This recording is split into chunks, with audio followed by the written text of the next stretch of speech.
Uruguay football দলের জার্সিটা কখনো মনোযোগ দিয়ে লক্ষ্য করেছেন কি? না দেখলে একটু গুগল করে দেখে নিন। ভালো করে খেয়াল করলে দেখবেন তাদের জার্সিতে 4টি তারকা দেয়া। এই এক একটি তারকার অর্থ হলো এক একটা বিশ্বকাপ। কিন্তু ব্যাপার হলো উরুগুয়ে তো বিশ্বকাপ জিতেছে মাত্র 2বার। প্রথমবার 1930 সালে বিশ্বকাপের প্রথম আসরে ফাইনালে নিজেদের মাটিতে তারা 4-2 গোলে হারায় আর্জেন্টিনাকে।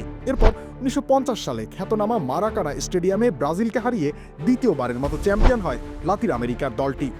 এখন অবধি ওখানেই শেষ। তাহলে বাকি দুটি তারকার অর্থ কি?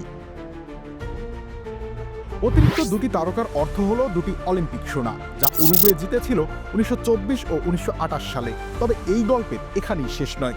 যেমন আর্জেন্টিনার জার্সিতে 3টি তারকা, তারা 1978, 1986 এবং 2022 সালের বিশ্বকাপ জয়ী দল। নীল সাদা জার্সিতে 2004 ও 2008 অলিম্পিক ফুটবলের সোনা জয়ের কোনো অস্তিত্ব নেই। তাহলে উরুগুয়ে কেন 2 অলিম্পিক সোনার জন্য বাড়তি দুটি তারকা যোগ করার সুবিধা পায়? এই উত্তরের জন্য একটু ইতিহাস ঘাঁটতে হবে। ফিফা 1904 সালে প্রথম বিশ্বকাপ আয়োজনের চিন্তা করে। অনেক আলোচনার পর 20-এর দশকে ফাউন্ডেশনের প্রধান জুলেরিমে বিশ্বকাপ আয়োজনের ব্যাপারে সদস্য দেশগুলোর সম্মতি আদায় করেন। তবে তখন ফিফা অবকাঠামো কিংবা আর্থিক দিক থেকে আজকের মতো সচ্ছল ছিল না। তাই প্রথম দিকে তারা অলিম্পিকের সাথে সমন্বয় করে বিশ্বকাপ আয়োজনের চিন্তা করে। 1924 ও 1928 সালের বিশ্বকাপ ফুটবলের আয়োজনটা ছিল মূল অলিম্পিক গেমসের ফুটবল আসরটাই। যদিও কালের ধারায় সেটা ফিফা বিশ্বকাপ নয়, বরং অলিম্পিক ফুটবল হিসেবেই পরিচিত হয়েছে।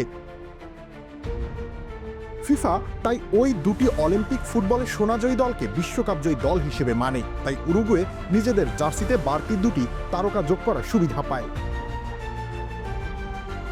বাকি অলিম্পিকগুলোর সাথে ফিফার সরাসরি কোনো সম্পৃক্ততা ছিল না। অলিম্পিকের সাথে তাদের চুক্তিও শেষ হয়ে যায়। তাই সেই সময় থেকে অলিম্পিকগুলো আর 10টা চ্যাম্পিয়নশিপের মতোই মর্যাদা ভোগ করে এসেছে। রুবেল ইসলাম রনি, খেলা 71।